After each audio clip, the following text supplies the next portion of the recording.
ಆಕಾಶವಾಣಿ. ಕಪ್ಪು ಶಿಲೀಂಧ್ರ, block fungus, ಈ ವಿಷಯವಾಗಿ ಡಾಕ್ಟರ್ ಸಂಪತ್ ಚಂದ್ರ ಪ್ರಸಾದ್ ರಾವ್ ಅವರೊಂದಿಗೆ ಸಂದರ್ಶನ. 28 ವರ್ಷದ ನಂತರ ಮತ್ತೆ ಆಕಾಶವಾಣಿ ಅಂಗಳಕ್ಕೆ ಕಾಲಿಟ್ಟಿದ್ದೀರಾ, ನೆನಪಿದೆ ಅಲ್ಲ? ಹೌದು, 28 ವರ್ಷದ ಹಿಂದೆ ನನಗೆ SSLCಯಲ್ಲಿ 3ನೇ ರ್ಯಾಂಕ್ ಪಡ್ಕೊಂಡಿದ್ದೆ. ಆ ಟೈಮಲ್ಲಿ ಆಲ್ ಇಂಡಿಯಾ ರೇಡಿಯೋದಲ್ಲೂ ದೂರದರ್ಶನದಲ್ಲೂ ಇಂಟರ್ವ್ಯೂಗೆ ಫಸ್ಟ್ ಟೈಮ್ ಈ 2 ಸ್ಟುಡಿಯೋಗಳಿಗೆ ನನ್ನನ್ನು ಇಂಟರ್ವ್ಯೂ ಕರೆದಿದ್ರು. ಆ ಟೈಮಲ್ಲಿ ನಾನು ಫಸ್ಟ್ ಟೈಮ್ ಬಂದಿದ್ದು. ಇಷ್ಟು ವರ್ಷ ಬಿಟ್ಟು ಇಲ್ಲಿ ವಾಪಸ್ ಬರೋಕ್ಕೆ ನಾನು ತುಂಬ ಸಂತೋಷವಾಗ್ತಿದೆ. 28 ವರ್ಷ ಯಾವ್ಯಾವ ಪ್ರಪಂಚ ಎಲ್ಲ ಸುತ್ತಿದ್ರಿ ನೀವು? 28 ವರ್ಷಗಳಲ್ಲಿ, ಅದು ಇಂಗ್ಲೀಷಲ್ಲಿ ಹೇಳ್ತಾರೆ, lot of water has ಫ್ಲೋನ್ down the bridge ಅಂತ ಹೇಳಿದಂಗೆ ಎಷ್ಟೋ ವಿಷಯಗಳಾಗಿವೆ. ಅದಾದ ನಂತರ ಮೆಡಿಕಲ್ ಸೀಟ್ ಪಡೆದು ನಾನು MBBS ಮಾಡಿದ್ದೆ. ENT ಹೆಡ್ ಆ್ಯಂಡ್ ನೆಕ್ ಸರ್ಜರಿಯಲ್ಲಿ ಪೋಸ್ಟ್ ಗ್ರಾಜುಯೇಷನ್ ಆಯಿತು. ಮಣಿಪಾಲ್ ಯೂನಿವರ್ಸಿಟಿಯಲ್ಲಿ ಡಿಗ್ರಿ ಪಡೆದುಕೊಂಡು ಅಲ್ಲೇ ನಾನು ಮಂಗಳೂರಲ್ಲಿ ಅಸಿಸ್ಟೆಂಟ್ ಪ್ರೊಫೆಸರ್ ಆಗಿ ENT ಡಿಪಾರ್ಟ್ಮೆಂಟಲ್ಲಿ 5 ವರ್ಷ ಕಳ್ಕೊಂಡೆ. ಅದಾದ ನಂತರ ನಾನು ಸ್ಕಲ್ ಬೇಸ್ ಸರ್ಜರಿ ಅನ್ನುವಂಥ ನೀಶ್ ಸಬ್ಜೆಕ್ಟ್, ಇದನ್ನು ಕಲಿಯೋಕ್ಕೆ ನಾನು ಫಾರಿನಿಗೆ ಹೋದೆ. ವಿಶ್ವದ ಟಾಪ್ ಸ್ಕಲ್ ಬೇಸ್ ಸೆಂಟರ್ಗಳಲ್ಲಿ ಟ್ರೈನಿಂಗ್ ಪಡೆದು ಅಲ್ಲಿ ಕೆಲಸ ಮಾಡಿ ವಾಪಸ್ ಬಂದಿದ್ದು 2018. ಸೊ 2018ರಲ್ಲಿ ವಾಪಸ್ ಬಂದು ಇಲ್ಲಿ ಮಣಿಪಾಲ್ ಆಸ್ಪತ್ರೆ ಸೇರಿಕೊಂಡೆ. ನಾನು ಮತ್ತೆ ಪುನಃ ಬೆಂಗಳೂರಿಗೆ ಬಂದೆ. ಈಗ ಇರೋದು ಬೆಂಗಳೂರಲ್ಲಿ.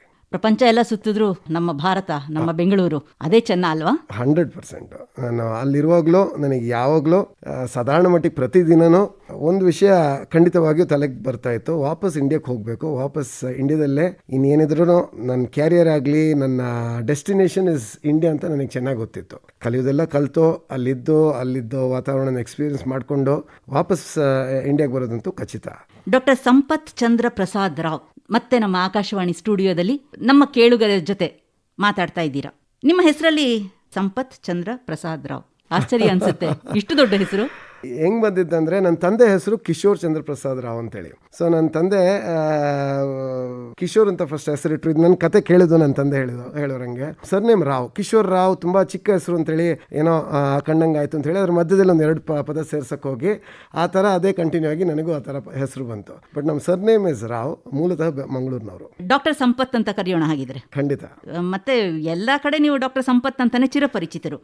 ಇತ್ತೀಚೆಗಂತೂ ನೀವು ನಮ್ಮ ಸರ್ಕಾರದಲ್ಲೂ ಕೂಡ ಬಹಳ ಬೇಡಿಕೆ ಇದೆ. ಯಾಕೆಂತಂದ್ರೆ ಈ ಕಪ್ಪು ಶಿಲೀಂಧ್ರದ ಬಗ್ಗೆ ಕಟುವಾಗಿ ನೇರವಾಗಿ ಮಾಹಿತಿಯನ್ನು ಕೊಡುವಂತಹ ಏಕೈಕ ವೈದ್ಯರು ಅಂತಂದ್ರೆ ಡಾಕ್ಟರ್ ಸಂಪತ್ ಚಂದ್ರ ಪ್ರಸಾದ್ ರಾವ್ ಅಂತನ್ಬಿಟ್ಟು ಎಲ್ಲ ಕಡೆ ನಿಮ್ಮ ಬಗ್ಗೆ ಮಾತುಗಳು ಕೇಳಿ ಬರ್ತಾ ಇದೆ. ಹಾಗಾಗಿ ಇವತ್ತು ಡಾಕ್ಟರ್ ಸಂಪತ್ ಅವರೇ, ನಮ್ಮ ಕೇಳುಗರಿಗೆ ಕಪ್ಪು ಶಿಲೀಂಧ್ರ, ಬ್ಲಾಕ್ ಫಂಗಸ್, ಇದ್ರ ಬಗ್ಗೆ ಸಾಕಷ್ಟು ಮಾಹಿತಿಯನ್ನು ಮಾಡಿಕೊಡ್ಬೇಕು. ಜೊತೆಗೆ ನೀವು ಸಾಕಷ್ಟು ಸಂಶೋಧನೆಯನ್ನು ಕೂಡ ಮಾಡಿದ್ದೀರಾ ಇದ್ರ ಬಗ್ಗೆ.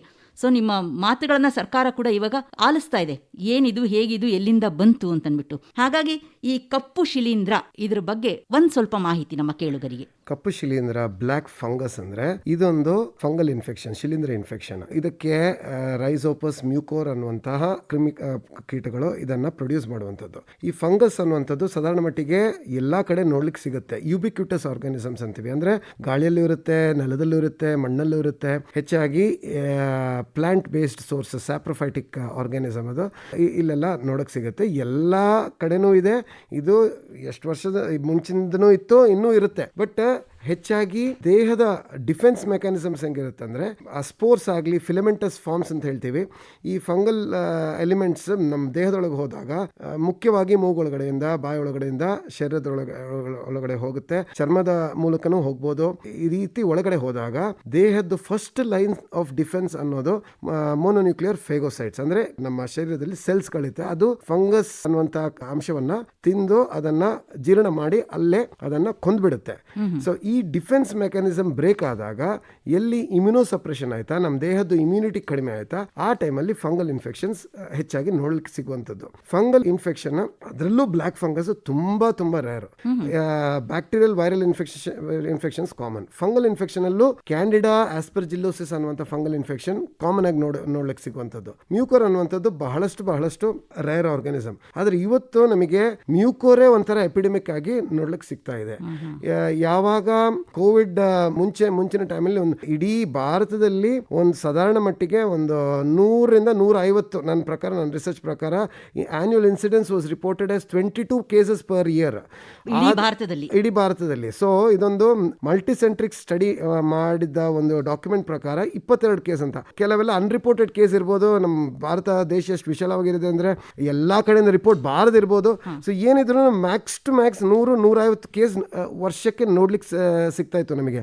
ನಾನು ಪರ್ಸನಲಿ ಒಂದು ವರ್ಷಕ್ಕೆ 1 ಕೇಸ 2 ಕೇಸ ಈಗ ಈ ತರ ನೋಡ್ತಿದ್ದೆ. ಅದು ಬಹಳಷ್ಟು ಇಮ್ಯುನೋ ಕಾಂಪ್ರಮೈಸ್ ಸಿಚುವೇಶನ್, HIV ಪೇಷಂಟ್ಗಳಲ್ಲಿ ಅಥವಾ ಟ್ರಾನ್ಸ್ಪ್ಲಾಂಟ್ ಪೇಷಂಟ್ಗಳಲ್ಲಿ ಅಥವಾ ಹಿಮೆಟಾಲಜಿಕಲ್ ಮ್ಯಾಲಿಗ್ನೆನ್ಸಿಸ್ ಅಂತೀವಿ, ಬ್ಲಡ್ ಮ್ಯಾಲಿಗ್ನೆನ್ಸಿಸ್, ಬ್ಲಡ್ ಕ್ಯಾನ್ಸರ್ ಪೇಷಂಟ್ಗಳಲ್ಲಿ, ಇಂಥ ಪೇಷಂಟ್ಗಳಲ್ಲಿ ಯಾವಾಗ ದೇಹದ ಇಮ್ಯುನಿಟಿ ಸಪ್ರೆಸ್ ಆಗಿರುತ್ತೋ ಅಥವಾ ಸ್ಟೀರಾಯ್ಡ್ ಬಳಕೆಯಿಂದಾಗಿ ಅದು ಬಹಳಷ್ಟು ಕಾಲ 2 ತಿಂಗಳು 3 ತಿಂಗಳು ಈ ಥರ ಕಂಟಿನ್ಯೂಸ್ ಸ್ಟೀರಾಯ್ಡ್ ಯೂಸ್ ಮಾಡಿದಂತಹ ಪೇಷಂಟ್ಗಳಲ್ಲಿ ಮಾತ್ರ ನೋಡೋಕೆ ಸಿಗ್ತಾ ಇತ್ತು. ಈಗಂತೂ 10,000ಕ್ಕಿಂತಲೂ ಜಾಸ್ತಿ ಪೇಷಂಟ್ಗಳು ಈಗ ಸಫರ್ ಆಗ್ತಾ ಇದ್ದಾರೆ. ಇದೊಂದು ಎಪಿಡೆಮಿಕ್ ವಿದಿನ್ ಅ ಪ್ಯಾಂಡಮಿಕ್ ಅಂತ ನಾನು ಭಾವಿಸ್ತೀನಿ. ಇಷ್ಟೊಂದು ಅಪರೂಪವಾಗಿದ್ದಂತಹ ಈ ಬ್ಲ್ಯಾಕ್ ಫಂಗಸ್, ಕಪ್ಪು ಶಿಲೀಂಧ್ರ ಇದ್ದಕ್ಕಿದಂಗೆ ಧುತ್ ಅಂತ ಅಂದ್ಬಿಟ್ಟು ಒಂಥರ ಅಗ್ನಿ ಪರ್ವತದ ಹಾಗೆ ಇಡೀ ಭಾರತದಲ್ಲಿ ಎಲ್ಲಾ ಕಡೆ ಹಾಹಾಕಾರ. ಈಗ ಕೋವಿಡ್ ಬಗ್ಗೆ ಎಲ್ಲೋ ಒಂದ್ ಕಡೆ ಒಂದು ನಮ್ಗೆ ವ್ಯಾಕ್ಸಿನ್ ಸಿಕ್ತು, ಕಂಟ್ರೋಲ್ ಬರ್ತಾ ಇದೆ ಅಂತ ಇದ್ದಾಗೆ ಇದು ಮತ್ತೊಂದು ಸಾಂಕ್ರಾಮಿಕ. ಕಪ್ಪು ಶಿಲೀಂಧ್ರ ಅನ್ನೋದು ಒಬ್ಬರಿಂದ ಒಬ್ಬರಿಗೆ ಹರಡುತ್ತಾ ಅನ್ನೋದು ಒಂದು ಪ್ರಶ್ನೆ ಎಲ್ಲರಲ್ಲೂ ಇರೋದು. ಬಹಳಷ್ಟು ಇಂಪಾರ್ಟೆಂಟ್ ಕ್ವಶನ್ ಕೇಳಿದಿರಾ. ಈ ಬ್ಲ್ಯಾಕ್ ಫಂಗಸ್ ಅನ್ನುವಂಥದ್ದು ಒಬ್ಬರಿಂದ ಒಬ್ಬರಿಗೆ ಹರಡುವಂತ ಕಾಯಿಲೆ ಅಲ್ಲ, ಗಾಳಿಯಲ್ಲಿ ಇರುತ್ತೆ. That is not the mode of spread ಅಂತ ಹೇಳ್ತೀನಿ ನಾನು. ಹಾಗಾದ್ರೆ ಈ ಕಪ್ಪು ಶಿಲೀಂಧ್ರ ಬರುವುದಾದರೂ ಹೇಗೆ, ನಮ್ಮ ದೇಹವನ್ನ ಯಾವ ರೀತಿ ಇದು ಒಳಗಡೆ ಹೊಕ್ಕುತ್ತೆ? ಕರೆಕ್ಟ್. ನಾನು ಇದರ ಮುಂಚೆನೆ ಹೇಳಿದಂಗೆ ಎಲ್ಲಾ ಕಡೆ ಇದು ಆಲ್ರೆಡಿ ಇದೆ. ಈ ಕೊರೋನಾ ಅನ್ನುವಂಥದ್ದು ಹೊಸ ವೈರಸ್, ಇದು ಇನ್ನೊಂದು ಕಡೆಯಿಂದ ಬಂದು ಈಗ ಹರಡ್ತಾ ಇದೆ. ಈ ಫಂಗಸ್ ಅನ್ನುವಂಥದ್ದು ನಮ್ಮ ಭೂಮಿ ಯಾವಾಗ ಹುಟ್ಟಿದ ಆ ಸಾಧಾರಣ ಮಟ್ಟಿಗೆ ಆ ಟೈಮಿಂದಲೇ ಕಂಟಿನ್ಯೂಸ್ ಆಗಿ ನಮ್ಮ ಎನ್ವೈರನ್ಮೆಂಟ್ ಅಲ್ಲಿ ಇದೆ, ಇನ್ನೂ ಇರುತ್ತೆ. ಸೊ ಫಂಗಸ್ ಬಂದಿರೋದು ಈಗ ನಮ್ಮ ಬಾಡಿ ಇಮ್ಯುನಿಟಿ ತಗ್ಗಿ ಅಥವಾ ನಮ್ಮ ವಾತಾವರಣದಲ್ಲಿ ಫಂಗಲ್ ಸ್ಪೋರ್ಸೇ ಜಾಸ್ತಿ ಆದರೆ, concentration of fungal spores in the air, ಗಾಳಿಯಲ್ಲೇ ಜಾಸ್ತಿ ಆದರೆ ಆಗ ಆ ಬಾಡಿ ಡಿಫೆನ್ಸ್ ಮೆಕ್ಯಾನಿಸಮ್ ಬ್ರೇಕ್ ಆಗುತ್ತೆ. ಅಂದ್ರೆ ರೋಗ ನಿರೋಧಕ ಶಕ್ತಿ ಕಡಿಮೆ ಇದ್ದವ್ರಿಗೆ ಇದು ಬರಬಹುದು. ಮತ್ತೆ ಗಾಳಿಯಲ್ಲಿ ಇದು ಜಾಸ್ತಿ ಇದ್ರೆ ಮಾತ್ರ ಅದನ್ನ, ಆ ಗಾಳಿಯನ್ನ ನಾವು ಒಳಗಡೆ ತಗೊಂಡಾಗ ಬರುವ ಸಾಧ್ಯತೆ ಇದೆ ಅಂತ ನೀವು ಹೇಳ್ತೀರಾ. ಕಪ್ಪು ಶಿಲೀಂಧ್ರ ಒಬ್ಬ ವ್ಯಕ್ತಿಗೆ ಬಂತು ಅಂತಾದ್ರೆ ಯಾವ್ಯಾವ ಸಿಂಪ್ಟಮ್ಸ್ ನಾವು ಗಮನಿಸಬಹುದು ಸಾಮಾನ್ಯವಾಗಿ? ಇದರಲ್ಲಿ 6 ಟೈಪ್ಸ್ ಇವೆ. ಒಂದು ರೈನೋ ಆಕ್ಯುಲೋ ಸೆರೆಬ್ರಲ್ ಮ್ಯೂಕೋಮೈಕೋಸಿಸ್, ಅಂದ್ರೆ ಮೂಗಿನ ಒಳಗಡೆ ಹೋಗಿ ಅಲ್ಲಿಂದ ಅದು ಇನ್ಫೆಕ್ಷನ್ ಆಗಿ ಕಣ್ಣಿಗೆ ಹೋಗಿ ಕಣ್ಣಿಂದ ಮೆದುಳಿಗೆ ಹೋಗುವಂತಹ ಒಂದು ಫಾರ್ಮ್. ಇದು ಹೆಚ್ಚಾಗಿ ನೋಡ್ಲಿಕ್ಕೆ ಸಿಗುವಂಥದ್ದು. ಸ್ಪೆಷಲಿ ಈ ಎಪಿಡೆಮಿಕ್ ಅಲ್ಲಿ ನಮಗೆ ROCM, ರೈನೋ ಆಕ್ಯುಲೋ ಸೆರೆಬ್ರಲ್ ಮ್ಯೂಕೋಮೈಕೋಸಿಸ್ ಅನ್ನುವಂತ ಒಂದು ನಮೂನೆಯ ಫಂಗಲ್ ಇನ್ಫೆಕ್ಷನ್ ಅತಿ ಕಾಮನ್ ಆಗಿ ನೋಡ್ಲಿಕ್ಕೆ ಸಿಗುವಂಥದ್ದು. ಎರಡನೇದು ಪಲ್ಮನರಿ, ಲಂಗ್ಸ್ ಎಫೆಕ್ಟ್ ಆಗುವಂತ ಮ್ಯೂಕೋರ್ಮೈಕೋಸಿಸ್. ಮೂರನೇದು ಚರ್ಮದಲ್ಲಿ ಹುಟ್ಟುವಂತ ಮ್ಯೂಕೋರ್ಮೈಕೋಸಿಸ್, ಕ್ಯೂಟೇನಿಯಸ್. ನಾಲ್ಕನೇದು ಗ್ಯಾಸ್ಟ್ರೋಇಂಟೆಸ್ಟೈನಲ್, ಹೊಟ್ಟೆ ಇಂಟೆಸ್ಟೈನ್ಸ್ ಗಳಲ್ಲಿ ಇನ್ಫೆಕ್ಷನ್ ಆಗುವಂತ ಮ್ಯೂಕೋರ್ಮೈಕೋಸಿಸ್. ಐದನೇದು ಬೇರೆ ಬೇರೆ ಕಡೆ, ಈ ಅಪರೂಪಕ್ಕೆ ಉಗುರುಗಳಲ್ಲಿ, ಬೆರಳುಗಳಲ್ಲಿ ಬೇರೆ ಬೇರೆ ಕಡೆ ಹುಟ್ಟುವಂಥದ್ದು. ಬಟ್ ಇದು ಅನೆಕ್ಡೋಟಲ್. ಮತ್ತೆ ಇನ್ನೊಂದು ಮೋಸ್ಟ್ ಡೇಂಜರಸ್ ಫಾರ್ಮ್, ಎಲ್ಲಿಂದಾದ್ರೂ ಒಂದ್ ಕಡೆ ಒಳಗಡೆ ಹೋಗಿ ದೇಹ ಪೂರ್ತಿ ಇನ್ಫೆಕ್ಷನ್ ಆಗೋದು ಇದೆ. ಬಟ್ ಇದು ತುಂಬಾ ರೇರು. ಬಟ್ ಆದ್ರೆ ಅದರಿಂದ ಹೊರಗೆ ಬರೋದು ಕಷ್ಟ. ಈ ಒಂದು ಮೆದುಳು ಇನ್ಫೆಕ್ಷನ್ ಆದ್ರೆ ಅದರಿಂದ ಹೊರಗೆ ಬರೋದು ಕಷ್ಟ. ಸೊ ಇದೆಲ್ಲ ಮ್ಯೂಕೋರ್ಮೈಕೋಸಿಸ್ ಅನ್ನುವಂತ ಕಾಯಿಲೆ. ಈಗ ಇದಕ್ಕೆ ಇಷ್ಟೊಂದು ಅಟೆನ್ಷನ್, ನಂಬರ್ಸ್ ಮಾತ್ರ ಅಲ್ಲ, ಬರೇ 10,000 ಕೇಸ್ ಇದೆ ಅಂತ ಹೇಳಿ ಅದ್ರ ವಿಷಯ ನಾವು ಮಾತಾಡ್ತಿಲ್ಲ. ಮುಖ್ಯವಾಗಿ ನಾವು ಇದರ ವಿಷಯ ಚರ್ಚೆ ಮಾಡ್ತಿರೋದು ಪಬ್ಲಿಕ್ ಅವೇರ್ನೆಸ್. ಈ ತರ ನಾವು ಮೀಡಿಯಾ ಬಂದು ಇದ್ರ ವಿಷಯ ಮಾತಾಡಬೇಕು. ಯಾಕೆ ಹೇಳಿದ್ರೆ ಇದರಿಂದ ಸಾವು ಬರುವಂತ ಪರಿಸ್ಥಿತಿ ಸಾಧಾರಣ 50% 80% ತನಕ ರಿಪೋರ್ಟ್ ಆಗಿದೆ. ಸೊ ಇದು ಹರಡೋದು ಬಹಳಷ್ಟು ಸುಲಭವಾಗಿ ಹರಡುತ್ತೆ. 2 ದಿವಸದಲ್ಲಿ ಮೆದುಳಿಗೆ ಹರಡಬಹುದು. ಒಂದ್ಸಲ ಮೆದುಳೊಳಗೆ ಹೋದ ನಂತರ ನಾನು ಹೇಳಿದಂಗೆ ಅದರಿಂದ ವಾಪಸ್ ಬರೋದು ಅದು ನಿಯರ್ ಫೇಟಲ್ ಇನ್ಫೆಕ್ಷನ್ ಆಗುತ್ತೆ. ಅದನ್ನ ನಾವು ತಡ್ಕೋಬೇಕು. ಆದ್ರಿಂದ ನಾನು ನಮ್ಮ ಮೀಡಿಯಾ ಮೂಲಕ ಎಲ್ಲರ ಹತ್ರನೂ ವಿನಂತಿ ಮಾಡೋದು ಏನಂದ್ರೆ ಇದರ ವಿಷಯ ಆದಷ್ಟು ಜನತೆಯ ಗಮನಕ್ಕೆ ಬರುವಂತೆ ಅದನ್ನ ಅವೇರ್ನೆಸ್ ಹುಟ್ಟಿಸಬೇಕು ಅಂತ. ಈಗ 6 ತರಹದ ಕಪ್ಪು ಶಿಲೀಂಧ್ರ ಇರಬಹುದು ಅಂತ ಹೇಳಿದ್ರೆ, ಬೇರೆ ಬೇರೆ ಭಾಗದಲ್ಲಿ ಇರಬಹುದು ಅಂತ. ಈ ಕೋವಿಡ್ ಬಂದಂತಹ ಸಮಯದಲ್ಲಿ ಈ ಕಪ್ಪು ಶಿಲೀಂಧ್ರ ನಾವು ಜಾಸ್ತಿ ಕಾಣ್ತಾ ಇರೋದು ಶ್ವಾಸಕೋಶದಲ್ಲಿ ಅಂತ ಕೇಳಿದೀವಿ. ಕರೆಕ್ಟ್, ಹೌದು. ಒಂದು ವಿಷಯವನ್ನ ನಾವು ಏನು ಅರ್ಥ ಮಾಡ್ಕೊಳ್ಬೇಕಂದ್ರೆ, ಫಂಗಲ್ ಇನ್ಫೆಕ್ಷನ್ ಮುಂಚಿನ ಕಾಲದಲ್ಲಿ ಕಮ್ಯುನಿಟಿ ಅಕ್ವೈರ್ಡ್ ಇನ್ಫೆಕ್ಷನ್ ಆಗಿತ್ತು. ಬ್ಯಾಕ್ಟೀರಿಯಲ್ ಇನ್ಫೆಕ್ಷನ್, ವೈರಲ್ ಇನ್ಫೆಕ್ಷನ್ ತರ ಕಮ್ಯುನಿಟಿಯಲ್ಲಿ ಹುಟ್ಟಿ ಅಲ್ಲಿಂದ ಹಾಸ್ಪಿಟ್ಲಿಗೆ ಹೋಗಿ ಹಾಸ್ಪಿಟಲ್ ಟ್ರೀಟ್ಮೆಂಟ್ ತಗೊಳ್ಳೋದು. ಅದು ಈಗ ನಾನು ಫಾರಿನ್ ಎಷ್ಟೋ ವರ್ಷ ಕಳೆದಿದ್ದರಿಂದ ಅದರ ವಿಷಯ ನಾನು ಅಲ್ಲಿದ್ದ ಪರ್ಸ್ಪೆಕ್ಟಿವ್ ನೋಡಕ್ ಹೋದ್ರೆ ಅಲ್ಲಿ ಆಲ್ಮೋಸ್ಟ್ ಕಮ್ಯುನಿಟಿ ಅಕ್ವೈರ್ಡ್ ಇನ್ಫೆಕ್ಷನ್ ಇಲ್ಲ ಇವತ್ತಿಗೆ. ಇದೆಲ್ಲ 30 ವರ್ಷ 40 ವರ್ಷ. ಈಗೆಲ್ಲ ಈ ಫಂಗಲ್ ಇನ್ಫೆಕ್ಷನ್ ನಾನು ಹೇಳಿದಂಗೆ ಫಂಗಸ್ ಎಲ್ಲಾ ಕಡೆ ಇದೆ. ನಮ್ಮ ಬಾಡಿ ಡಿಫೆನ್ಸ್ ಬ್ರೇಕ್ ಆದ್ರೆ ಮಾತ್ರ ಅದು ಒಳಗೆ ಬರೋದು. ಇದೇನೋ ಹೊಸ ಕಾಯಿಲೆ ಇಲ್ಲ. ಎಷ್ಟೋ ಯುಗಾಂಗಗಳಿಂದ ಅದು ಇದೆ. ಬಾಡಿ ಡಿಫೆನ್ಸ್ ಬ್ರೇಕ್ ಆಗಬೇಕಾದ್ರೆ ಇಮ್ಯುನಿಟಿ ಡೌನ್ ಇರಬೇಕು. ಇದೆಲ್ಲ ಸೋಷಿಯೋ ಎಕನಾಮಿಕ್ ಸ್ಟೇಟಸ್ ಚೆನ್ನಾಗಿರುವಂಥ ದೇಶದಲ್ಲಿ ಈ ಥರ ಕಮ್ಯುನಿಟಿಯಲ್ಲಿ ಆ ಥರ ಪ್ರಾಬ್ಲಮ್ ಇಲ್ಲ. ಫಾರಿನಲ್ಲಿ ನಾವು ಹೆಚ್ಚಾಗಿ ಈ ಇನ್ಫೆಕ್ಷನ್ ಅನ್ನ ಹಾಸ್ಪಿಟಲಲ್ಲೇ ನೋಡುವಂಥದ್ದು. ನೋಸೋಕೋಮಿಲ್ ಇನ್ಫೆಕ್ಷನ್ ಅಂತ, ಹಾಸ್ಪಿಟಲ್ ಅಕ್ವೈರ್ಡ್ ಇನ್ಫೆಕ್ಷನ್. ಯಾವಾಗ ತುಂಬಾ ಇಮ್ಯುನಿಟಿ ತಗ್ಗಿರುವಂತ ಪೇಷಂಟ್ ಹಾಸ್ಪಿಟಲ್ಗೆ ಬಂದ್ರೆ ಅಲ್ಲಿ ಹಾಸ್ಪಿಟಲ್ ಸೋರ್ಸಸ್ಗಳು ಬೇಕು. ಹಾಸ್ಪಿಟಲ್ ಅಲ್ಲಿ ಬೇರೆ ಕಡೆಗಿಂತ ಸ್ಪೋರ್ಟ್ಸ್ ಆಗಲಿ ಮೈಕ್ರೋಬೆಲ್ ಆರ್ಗಾನಿಸಮ್ಸ್ ಜಾಸ್ತಿ ಇರುತ್ತೆ, ಬಿಕಾಸ್ ಅಲ್ಲಿ ಪೇಷಂಟ್ಗಳಿರ್ತಾರೆ, ಕ್ರಾಸ್ ಕಂಟಾಮಿನೇಷನ್ ಆಗೋದು ಸಹಜ. ಆ ಸಿಚುವೇಶನ್ ಅಲ್ಲಿ ಇಮ್ಯುನಿಟಿ ತಗ್ಗಿದ್ದು ಅದ್ರ ಜೊತೆಗೆ ಎಲ್ಲಿ ಸ್ಪೋರ್ ಕಂಟೆಂಟ್ ಅಥವಾ ಫಂಗಲ್ ಕಂಟೆಂಟ್ ಜಾಸ್ತಿ ಆಯ್ತಾ ಅಲ್ಲಿ ಕ್ರಾಸ್ ಇನ್ಫೆಕ್ಷನ್ ಆಗುವಂತ ಒಂದು ಸ್ಥಿತಿಗೆ ಬಂದಿದ್ದೀವಿ ನಾವು. ಇಂಡಿಯಾದಲ್ಲಿ ಡಯಾಬಿಟಿಸ್ ತುಂಬಾ ಜಾಸ್ತಿ ಇರೋದ್ರಿಂದ ಇಮ್ಯುನಿಟಿ ತಗ್ಗಿರುತ್ತೆ. It is directly proportional. ಎಷ್ಟು ಡಯಾಬಿಟಿಸ್ ಶುಗರ್ ಲೆವೆಲ್ಸ್ ಜಾಸ್ತಿ ಆಗುತ್ತಾ ಆಗ ದೇಹದಲ್ಲಿ ಆಸಿಡ್ ಅಂಶನೂ ಜಾಸ್ತಿ ಆಗುತ್ತೆ. ಆಸಿಡ್ ಅಂಶ ಜಾಸ್ತಿ ಆದಂಗೆ it promotes growth of microbial organisms, specially fungus. Fungal growth ಜಾಸ್ತಿ ಆಗುತ್ತೆ. ಹಾಗಾದ್ರೆ ಡಯಾಬಿಟಿಸ್ ಇದ್ದವ್ರಿಗೆ ಈ ಕಪ್ಪು ಶಿಲೀಂಧ್ರ ಬರುವ ಸಾಧ್ಯತೆ ಜಾಸ್ತಿ ಇದೆ. ಕರೆಕ್ಟ್. ಮತ್ತೊಂದು ಮಾತು ನಾವು ಕೇಳಿರೋದು ಅಂತಂದ್ರೆ, ಡಯಾಬಿಟಿಸ್ ಇರೋರಿಗೆ ಕೋವಿಡ್ ಬಂದಾಗ ಈ ಕಪ್ಪು ಶಿಲೀಂಧ್ರದ ಹಾವಳಿ ಹೆಚ್ಚು ಅಂತ ನಾವು ಕೇಳಿದೀವಿ.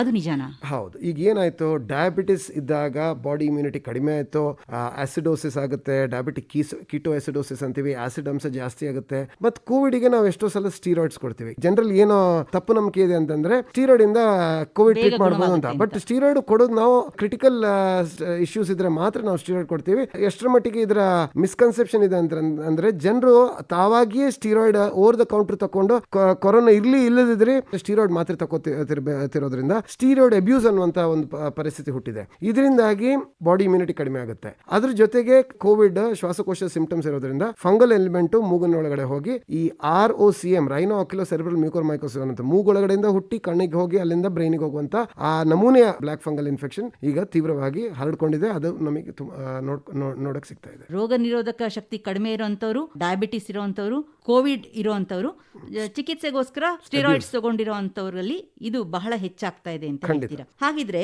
ತಕ್ಷಣಕ್ಕೆ ಈ ಕಪ್ಪು ಶಿಲೀಂಧ್ರ ಈ ಒಂದು ವ್ಯಕ್ತಿಗೆ ಬಂದಿರಬಹುದು ಅಂತ ಮೇಲ್ನೋಟಕ್ಕೆ ಯಾವ ರೀತಿ ಗುರುತಿಸಬಹುದಾಗುತ್ತೆ? ಮುಖ್ಯವಾದ ಸಿಂಪ್ಟಮ್ ಏನಂದ್ರೆ ಅದೇ ಯಾವ ವಿಭಾಗವನ್ನ ಎಫೆಕ್ಟ್ ಆಗುತ್ತಾ ಅದ್ರ ಮೇಲೆ ಡಿಪೆಂಡ್ ಆಗಿರುತ್ತೆ. ಫಸ್ಟ್ ಲೆವೆಲ್ ಸಿಂಪ್ಟಮ್ಸ್ ಸೈನಸೈಟಿಸ್ ತರ ಸಿಂಪ್ಟಮ್ಸ್ ಕಾಣುತ್ತೆ. ಮೂಗ್ ಬ್ಲಾಕ್ ಆಗೋದು, ನೆಗಡಿ ಬರೋದು, ಮೂಗಿಂದ ಮ್ಯೂಕೋಸ್ ಇಳಿಯೋದು, ತಲೆನೋವು, ಮೂಗು ಕಟ್ಟೋದು. ಸೊ ಇಂತಹ ಸಿಂಪ್ಟಮ್ಸ್. ಪ್ರಾಬ್ಲಮ್ ಅಂದರೆ ಕೋವಿಡಲ್ಲೂ ಇದೇ ಸಿಂಪ್ಟಮ್ಸ್ ಇರುತ್ತೆ. ಈವನ್ ಕೋವಿಡ್ ಇಲ್ದಿದ್ರೂ ಸೈನಸೈಟಿಸ್ ಇಸ್ ಫೇರ್ಲಿ ಕಾಮನ್. ನಮಗೆಲ್ಲರಿಗೂ ಬಂದೇ ಬರುತ್ತೆ, ಒಂದು ತಿಂಗಳಿಗೆ ಒಂದ್ಸಲ ಆದ್ರೂ ಬಂದೇ ಬರುತ್ತೆ. ಈ ಪ್ರಾಬ್ಲಮ್ ಆಗಿರೋದು ಇದೆ. ಫಸ್ಟ್ ಸ್ಟೇಜ್ ಅಲ್ಲಿ ಪೇಷಂಟ್ ಅನ್ನ ಚೆನ್ನಾಗಿ ಟ್ರೀಟ್ ಮಾಡಬಹುದು, ಸರ್ಜರಿನೂ ಅಗತ್ಯ ಇರಲ್ಲ, ಕಣ್ಣಿನ ಇನ್ವಾಲ್ವ್ಮೆಂಟ್ ಅಂತೂ ಇರೋದೇ ಇಲ್ಲ. ಬಟ್ ಹೆಚ್ಚಿನ ಇಂಥ ಕೇಸ್ಗಳು ಸೈನಸೈಟಿಸ್ ಸಿಂಪ್ಟಮ್ಸ್ ತರನೇ ಇರೋದ್ರಿಂದ ಅದು ಮಿಸ್ ಆಗೋಗುತ್ತೆ. ಡಾಕ್ಟ್ರೇ ಕೆಲವೊಮ್ಮೆ ಏನೋ ಗೊತ್ತಿಲ್ಲದೆ ಆಂಟಿಬಯೋಟಿಕ್ ಕೊಟ್ಟು ಹೋಗ್ತಾರೆ, ಇಲ್ಲದಿದ್ರೆ ಪೇಷಂಟ್ ಎಷ್ಟೋ ಸಲ ಅವರವರೇ ಆಂಟಿಬಯೋಟಿಕ್ ತಗೋತಿದ್ದಾರೆ. ಇನ್ನೊಂದು ವಿಷಯದಲ್ಲಿ ಮುಖ್ಯವಾಗಿದ್ದು ಏನಂದ್ರೆ, ಮೂಗಲ್ಲಿ ಬಾಯಲ್ಲಿ ಒಳ್ಳೆ ಕ್ರಿಮಿ ಕೀಟಾಣುಗಳು ಇರುತ್ತೆ, ಒಂದು ಬ್ಯಾಲೆನ್ಸ್ ಅಲ್ಲಿ ಇರುತ್ತೆ. ಈಗ ಒಳ್ಳೆ ಕ್ರಿಮಿ ಕೀಟಾಣುಗಳನ್ನ ನಾವು ಇನ್ಫೆಕ್ಷನ್ಗೋಸ್ಕರ ಆಂಟಿಬಯೋಟಿಕ್ ತಗೊಳ್ಳುವಾಗ ಅದನ್ನೆಲ್ಲ ಕೊಂದ್ಬಿಡ್ತೀವಿ. ಸೊ ಆ ಟೈಮಲ್ಲೂ ಫಂಗಲ್ ಇನ್ಫೆಕ್ಷನ್ ಜಾಸ್ತಿ ಆಗುತ್ತೆ. ಇದು ಡಾಕ್ಯುಮೆಂಟೆಡ್ ಎವಿಡೆನ್ಸ್. ಸೊ ನಾವು ಪದೇ ಆಂಟಿಬಯೋಟಿಕ್ ತಗೊಳ್ಳೋದ್ರಿಂದನೂ ಈ ಕಾಯಿಲೆ ಬರುವಂತ ಸಾಧ್ಯತೆ ಇದೆ. ಇದೆಲ್ಲ ನಡೀತಾ ಇದೆ. ಈ ಕೋವಿಡ್ ವಾತಾವರಣದಿಂದ ಎಷ್ಟೋ ಫ್ಯಾಕ್ಟರ್ಗಳು ಆಕ್ಟಿವೇಟ್ ಆಗಿದೆ. ಈ ಮ್ಯೂಕೋರ್ಮೈಕೋಸಿಸ್ ಅನ್ನುವಂಥ ಕಾಯಿಲೆಗೆ ಒಂದು ಫ್ಯಾಕ್ಟರ್ ಇಲ್ಲ ನೋಡಿ. ಕೋವಿಡ್ ವಿಷಯ ಮಾತಾಡಿದ್ದೀನಿ, ಅದರಿಂದಾಗಿಯೇ ಮ್ಯೂಕೋರ್ ಬರ್ಬೋದು ಅನ್ನುವಂಥ ಎವಿಡೆನ್ಸ್ಗಳು ಇವೆ. ಅದ್ರ ಜೊತೆಗೆ ಡಯಾಬಿಟಿಸ್ ವಿಷಯ ಮಾತಾಡಿದ್ದೀನಿ, ಅದ್ರ ಜೊತೆಗೆ ಆಂಟಿಬಯೋಟಿಕ್ ಅಬ್ಯೂಸ್, ಸ್ಟೀರಾಯ್ಡ್ ಅಬ್ಯೂಸ್, ಇದೆಲ್ಲ ನಾವು ಪೇಷಂಟ್ ಫ್ಯಾಕ್ಟರ್ಸ್ ವಿಷಯ ಇಷ್ಟರವರೆಗೆ ನಾವು ಕಾನ್ಸಂಟ್ರೇಟ್ ಮಾಡಿದ್ದೀವಿ. ಇನ್ನು ಸೋರ್ಸ್ ರಿಲೇಟೆಡ್ ವಿಷಯ ಮಾತಾಡಕ್ಕಿದೆ. ಈಗ ಸೋರ್ಸ್ ರಿಲೇಟೆಡ್ ಅಂದ್ರೆ ಇದು ಮೂಲ ಎಲ್ಲಿಂದ ಬರುತ್ತೆ ಅಂತ. ಆಗ್ಲೇ ಹೇಳ್ತಾ ಇದ್ರೆ ಆಸ್ಪತ್ರೆಯಿಂದ ಬರುತ್ತೆ ಅಂತ. ನಾವು ಚಿಕಿತ್ಸೆಗೋಸ್ಕರ ಆಸ್ಪತ್ರೆಗೆ ಹೋಗ್ತೀವಿ ಡಾಕ್ಟರ್ ಸಂಪತ್ ಅವರೇ. ಆಸ್ಪತ್ರೆಯಿಂದನೇ ಒಂದು ರೋಗ ನಾವು ತಗೊಂಡ್ ಬರ್ತೀವಿ ಅಂತಂದ್ರೆ ಏನಿದು ಮನುಷ್ಯನ ಕಥೆ? ಇದರಲ್ಲಿ ಆಸ್ಪತ್ರೆ ಇಸ್ ಅನ್ಸೇಫ್ ಅಂತಲ್ಲ, ಬಟ್ ಆಸ್ಪತ್ರೆ ಹೊರಗಡೆ ಇರುವಂತಹ ವಾತಾವರಣ ನೋಡಿದ್ರೆ ಅಲ್ಲೂ ಸ್ಪೋರ್ಟ್ಸ್ ಇರುತ್ತೆ, ಆಸ್ಪತ್ರೆಯಲ್ಲೂ ಸ್ಪೋರ್ಟ್ಸ್ ಇರುತ್ತೆ.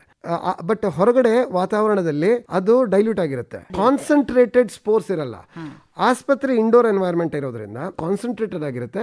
ಅಲ್ಲಿ ಅಂತ ಪರಿಸ್ಥಿತಿಯಲ್ಲಿ ಇಮ್ಯುನೋ ಕಾಂಪ್ರಮೈಸ್ ಪೇಷಂಟ್ ಇದ್ರೆ, ಈಗ ಕೋವಿಡ್ ಪೇಷಂಟ್ ಆಗಲಿ, ಡಯಾಬಿಟಿಸ್ ಪೇಷಂಟ್, ಇವರೆಲ್ಲ ಅವರಲ್ಲಿ ಫಂಗಲ್ ಇನ್ಫೆಕ್ಷನ್ ಹುಟ್ಟುದು ಸಹಜ. ಲಾಸ್ಟ್ ಒಂದು 40-50 ವರ್ಷಗಳ ಫಂಗಲ್ ಇನ್ಫೆಕ್ಷನ್ ಹಿಸ್ಟ್ರಿ ತಗೊಂಡ್ರೆ ಹೆಚ್ಚಾಗಿ ನೋಡ್ಲಿಕ್ಕೆ ಕಂಡು ಬರುವಂತಹ ಫಂಗಲ್ ಇನ್ಫೆಕ್ಷನ್ ಅಂದ್ರೆ ಕ್ಯಾಂಡಿಡಾ ಆಸ್ಪರ್ಜಿಲೋಸಿಸ್. ಮ್ಯೂಕೋರ್ ಅಷ್ಟೊಂದು ಕಾಮನ್ ಇಲ್ಲ. ಸೊ ಈ ತರ ಮ್ಯೂಕೋರ್ ಯಾಕೆ ಬರ್ತಾ ಇದೆ? 2-3 ಪೇಷಂಟ್ಗಳಲ್ಲಿ ಯಾವ ತರನೂ ಹಿಸ್ಟ್ರಿ ಇಲ್ಲ, ಅಡ್ಮಿಷನ್ ಹಿಸ್ಟ್ರಿ ಇಲ್ಲ, ಕೋವಿಡ್ ಹಿಸ್ಟ್ರಿನೂ ಇಲ್ಲ, ಅಥವಾ ಕೋವಿಡ್ 1 ವರ್ಷ ಮುಂಚೆ ಬಂದಿದ್ದು ಈಗ ಮ್ಯೂಕೋರ್ ಮೈಕೋಸಿಸ್ ಇನ್ಫೆಕ್ಷನ್ ಆಗಿ ನನ್ನ ಹತ್ರ ಬಂದವರೆಲ್ಲ ಇದ್ದಾರೆ. ಎಪಿಡೆಮಿಕ್ ಮುಂದೆ ಹೋದಂಗೆ ಸ್ಪೆಕ್ಟ್ರಮ್ ಆಫ್ ಪೇಷಂಟ್ಸ್ ಜಾಸ್ತಿ ಆಗ್ತಿದೆ. ಮುಂಚೆ ನಾವು ಹಾಸ್ಪಿಟಲ್ ಇದ್ದವರು, ಡಯಾಬಿಟಿಸ್ ಇದ್ದವರು, ಕೊರೋನಾ ಇದ್ದವರು ಈ ತರ ನೋಡ್ಲಿಕ್ಕೆ ಸಿಗ್ತಾ ಇತ್ತು. ಮತ್ತೇನಾಯ್ತು, ಯಂಗರ್ ಪೇಷಂಟ್ಸ್ ಅಲ್ಲಿ ನೋಡಕ್ ಸಿಗುತ್ತೆ. ಮತ್ತೆ ತುಂಬಾ ಯಂಗ್ ಪೇಷಂಟ್ಸ್ ಪ್ಲಸ್ ಯಾವುದೇ ಕಾಂಟ್ರಿಬ್ಯೂಟರಿ ಫ್ಯಾಕ್ಟರ್ ಇಲ್ದಿದ್ರು ನೋಡಕ್ ಸಿಗ್ತಾ ಇದೆ.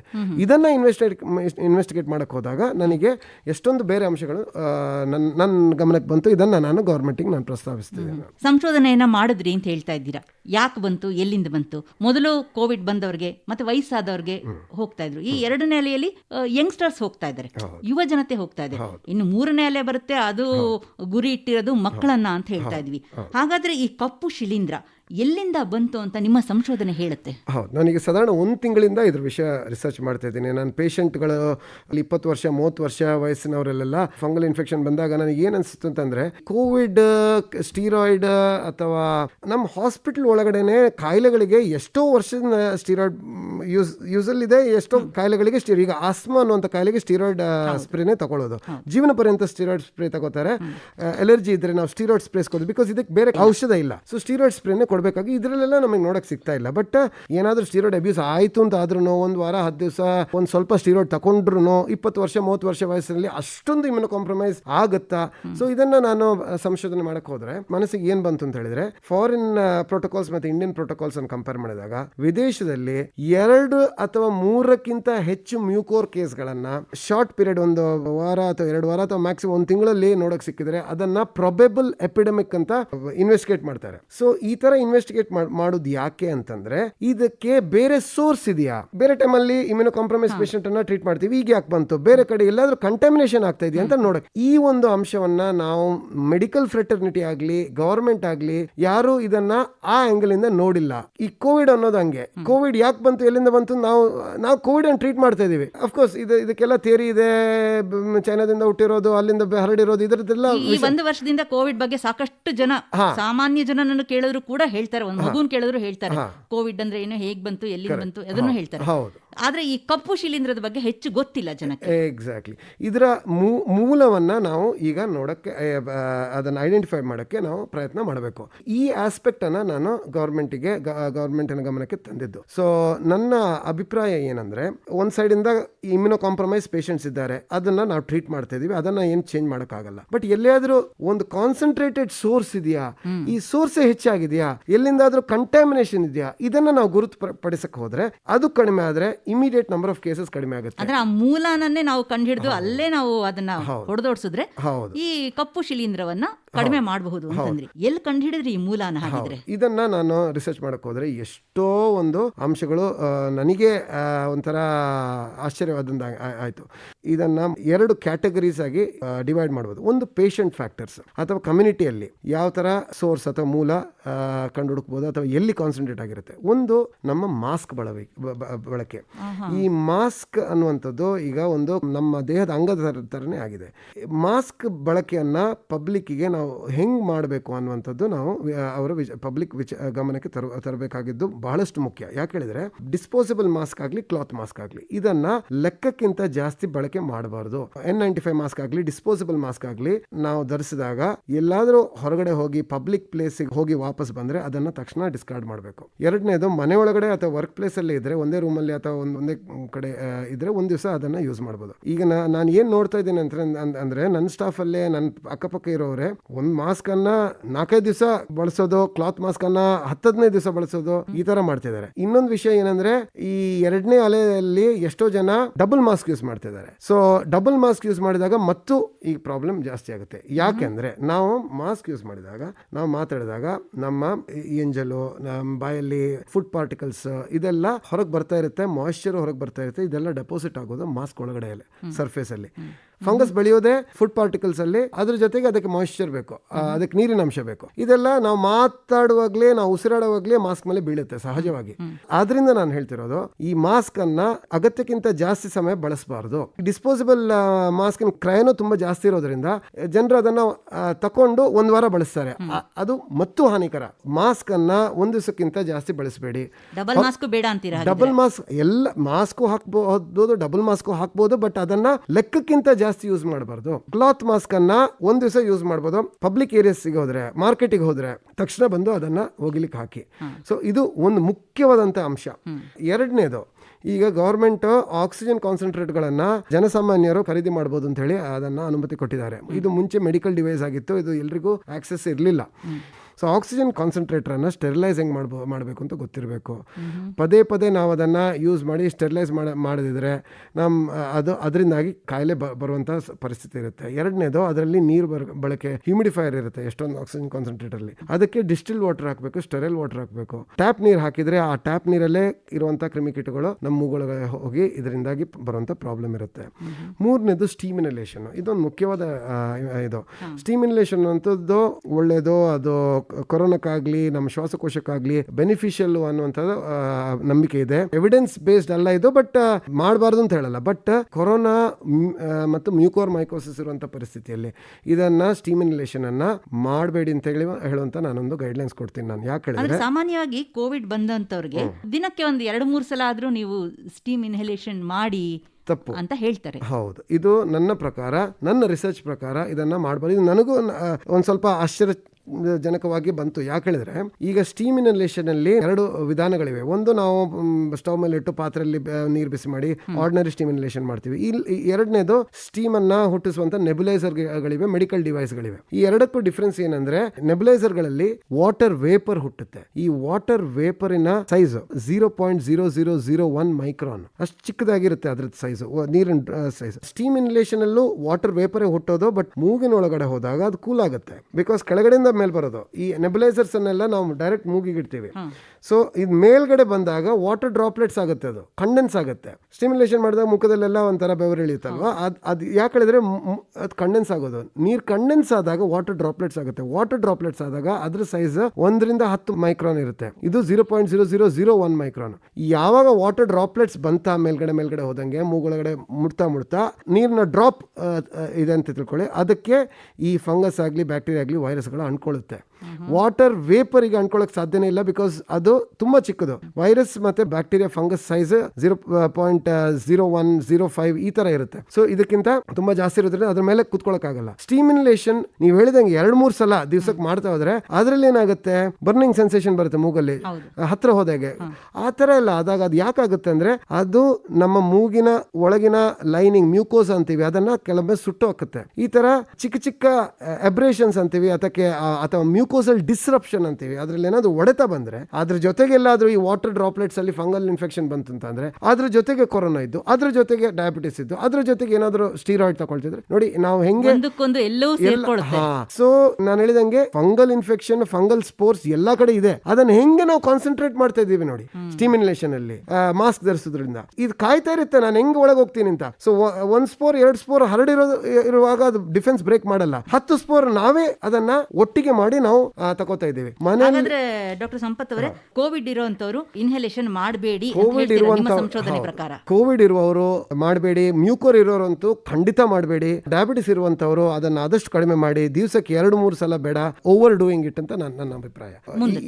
ಇನ್ನೊಂದು ವಿಷಯ ಏನಂದ್ರೆ, ನಾವೀಗ ಇಂಡೋರ್ಸ್ ಮನೆ ಒಳಗಡೆನೆ ಇರೋದ್ರಿಂದ, ಲಾಕ್ಡೌನ್ ಇರೋದ್ರಿಂದ ಮನೆಯಲ್ಲಿ ಯಾವ ತರ ಫಂಗಲ್ ಸೋರ್ಸಸ್ ಗಳಿವೆ ಇದನ್ನ ಎಲಿಮಿನೇಟ್ ಮಾಡ್ಬೇಕು, ಇದನ್ನ ನಾವು ತೆಗೆದಾಕ್ಬೇಕು. ಒಂದು AC ವೆಂಟ್. ಮುಂಚೆ ಏನಾಗ್ತಿತ್ತು, ನಾವು ಹೊರಗಡೆ ಹೋಗ್ತಾ ಇದೀವಿ, ಅಷ್ಟೊಂದು ಮನೇಲಿ ಇಲ್ದಿರೋದ್ರಿಂದ ಅದ್ರದ್ದು ಪುನಃ ಎಕ್ಸ್ಪೋಜರ್ ಕಡಿಮೆ. ಈಗ ಮನೇಲಿ ಇದ್ದು ನಮ್ಮ ಮನೆ ತಲೆ ಮೇಲೆ AC ಇದ್ರೆ ಆ AC ವೆಂಟ್ ಅಲ್ಲಿ ಒಂದಷ್ಟು ಫಂಗಸ್ ಇರುತ್ತೆ, ಅದು ಒಳಗಡೆ ತೆಗೆದ್ರೆ ಪಾಚಿ ಬೆಳೆದಿರೋದು ನೋಡ್ತೀರಾ ನೀವು. ಏರ್ ಕಂಡೀಷನರ್ಸ್ ಅನ್ನ ನಾವು ಸರ್ವಿಸ್ ಮಾಡಬೇಕು. ಇನ್ನೊಂದು ವಿಷಯ, ವೇಸ್ಟ್ ಡಿಸ್ಪೋಸಲ್. ಮುಂಚೆಲ್ಲ ದಿನ ಬರ್ತಿದ್ರು, ಡೈಲಿ ಬರ್ತಿದ್ರು, ಈಗ 2 ದಿವಸಕ್ಕೊಮ್ಮೆ 3 ದಿವಸ, ಕೆಲವು ಕಡೆ 1 ವಾರಕ್ಕೊಂದ್ಸಲ ಬಂದು ವೇಸ್ಟ್ ಕಲೆಕ್ಟ್ ಮಾಡೋದು. ಈ ವೇಸ್ಟ್ ಎಲ್ಲಿರುತ್ತೆ, ನಮ್ಮ ಮನೇಲಿ ಇರುತ್ತೆ, ನಮ್ಮ ಕಿಚನ್ ಅಲ್ಲಿ ಇರುತ್ತೆ, ಅಥವಾ ನಮ್ಮ ಮನೆ ಪಕ್ಕದಲ್ಲಿರುತ್ತೆ. ಫಂಗಸ್ ಬೆಳೆಯೋದೇ ಈ ಆರ್ಗ್ಯಾನಿಕ್ ವೇಸ್ಟ್ ಅಲ್ಲಿ. ಇದೆಲ್ಲ ಅಂಶಗಳು ಸ್ಪೋರ್ ಕಾನ್ಸಂಟ್ರೇಷನ್ಗೆ ಹೆಲ್ಪ್ ಆಗುತ್ತೆ. ಇದಿಷ್ಟು ಮನೆಯ ವಿಷಯ ಆಯ್ತು. ಮತ್ತೆ ಆಸ್ಪತ್ರೆ ಕೂಡ ಇದಕ್ಕೆ ಮೂಲ ಅಂತ ಹೇಳಿದ್ರಿ. ಹೇಗೆ ಆಸ್ಪತ್ರೆ ಮೂಲ ಆಗುತ್ತೆ ಡಾಕ್ಟರ್ ಸಂಪತ್ ಅವರೇ?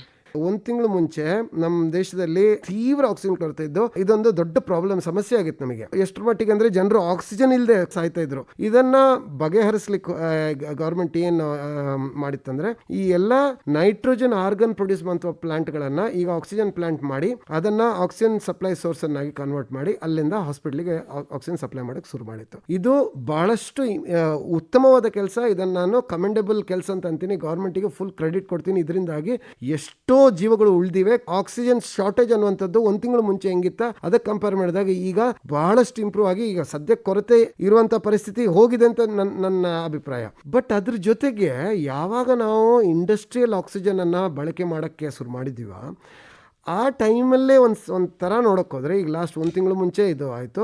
ಮ್ಯೂಕೋರ್ ಅನ್ನುವಂತ ಒಂದು ಅಲೆ ಅಂತ ಹೇಳ್ಬೋದು, ಅದು ಶುರು ಆಗಿದ್ದು ಒಂದ್ ತಿಂಗಳು ಮುಂಚೆನೆ. ಫಸ್ಟ್ ವೇವ್ ಅಲ್ಲೂ ಇತ್ತು, ಇಲ್ಲ ಅಂತ ಹೇಳಲ್ಲ, ಕಡಿಮೆ ಇತ್ತು. ಇದಕ್ಕೆ 2 ಟೈಮ್ ಲೈನ್ ಮ್ಯಾಚ್ ಆಗ್ತೇವೆ. ಈ ವಿಷಯವನ್ನ ನಾನು ಮುಖ್ಯವಾಗಿ ಫೋಕಸ್ ಮಾಡಿದ್ದು. ಪ್ರೋಟೋಕಾಲ್ ಇದೆ, ಬಟ್ ಅವರಿಗೆಲ್ಲ ಈ ಮೆಡಿಕಲ್ ಗ್ರೇಡ್ ಆಕ್ಸಿಜನ್ ಸಪ್ಲೈ ಮಾಡುವಂತ ನಾಲೆಜ್ ಆಗ್ಲಿ, ಅದಕ್ಕೆಲ್ಲ ಸ್ಟೆರಿಲೈಸೇಷನ್ ಪ್ರೊಸೀಜರ್ ಆಗಲಿ ಸ್ಟ್ರಿಕ್ಟ್ ಆಗಿ, ಬಿಕಾಸ್ ಈಗ ಎಷ್ಟರ ಮಟ್ಟಿಗೆ ಸಿಸ್ಟಮ್ ಸ್ಟ್ರೆಸ್ ಆಗಿದೆ ಅಂದ್ರೆ ಯಾರು ಹೋಗಿ ಚೆಕ್ ಮಾಡಿದ್ರೆ ಯಾರಿಗೆ ಪುರ್ಸೋತಿದೆ? Government is busy, doctors are busy, oxygen ಬೇಕು. ತಯಾರಾಗೋದು ಅಲ್ಲಿಂದ ಹಾಸ್ಪಿಟ್ಲಿಗೆ ಬರೋದಕ್ಕೂ ಮಧ್ಯದಲ್ಲಿ 20 ಸ್ಟೆಪ್ಗಳಿವೆ. ಒಂದ್ ಕಡೆಯಿಂದ ಆಕ್ಸಿಜನ್ ಕಂಟೈನರ್ಗೆ ಹೋಗುತ್ತೆ, ಅಲ್ಲಿಂದ ಟ್ಯಾಂಕರ್ಗೆ ಹೋಗುತ್ತೆ, ಟ್ಯಾಂಕರ್ ಇಂದ ಇನ್ನೊಂದ್ ಕಡೆ ಸ್ಟೋರ್ ಆಗುತ್ತೆ, ಅಲ್ಲಿಂದ ಸಿಲಿಂಡರ್ ಬರುತ್ತೆ. ಇದಕ್ಕೆಲ್ಲ ಆಕ್ಚುಲಿ ಪ್ರೋಟೋಕಾಲ್ಸ್ ಇವೆ. ಏಷ್ಯನ್ ಗೈಡ್ಲೈನ್ಸ್ ಇದೆ, WHO ಗೈಡ್ಲೈನ್ಸ್ ಇದೆ, ಯುರೋಪಿಯನ್ ಗೈಡ್ಲೈನ್ಸ್ ಇದೆ. ಗೈಡ್ಲೈನ್ಸ್ ಇದ್ರೂ ಅದನ್ನ ಇಂಪ್ಲಿಮೆಂಟ್ ಮಾಡ್ತಾ ಇದೀವಾ ಇಲ್ವಾ, ಅದನ್ನ ಚೆಕ್ ಮಾಡ್ತಾ ಇದೀವಾ ಇಲ್ವಾ, ಇದನ್ನ ನಾವು ಮುಖ್ಯವಾಗಿ ಫಾಲೋ ಮಾಡ್ಬೇಕಾಗುತ್ತೆ. ಇಲ್ಲಿಂದ ಬರ್ತಾ ಇರಬಹುದು ಅಂತ ಮೂಲವನ್ನ ನೀವು ಕಂಡು ಹಿಡಿದಾಗ ಸರ್ಕಾರಕ್ಕೆ ಹೇಳಕ್ಕೆ ಎಷ್ಟು ದಿನ ತಗೊಂಡ್ರಿ ನೀವು? ಫಸ್ಟ್ ನಾನು 20 ವರ್ಷ ಒಬ್ಬ ಹುಡುಗನನ್ನು ನೋಡಿದಾಗ ಆ ಟೈಮಿಂದ ನಾನು ಸ್ಟಡಿ ಮಾಡ್ತಾ ಇದ್ದೇನೆ. ನೀವು ಇದನ್ನ ಸಂಶೋಧನೆ ಮಾಡಿ ಇದು ಹೌದು ಅಂತ ಅನ್ಸದ ಮೇಲೆ ನೀವು ಸರ್ಕಾರಕ್ಕೆ ಹೇಳಿದ್ರಿ.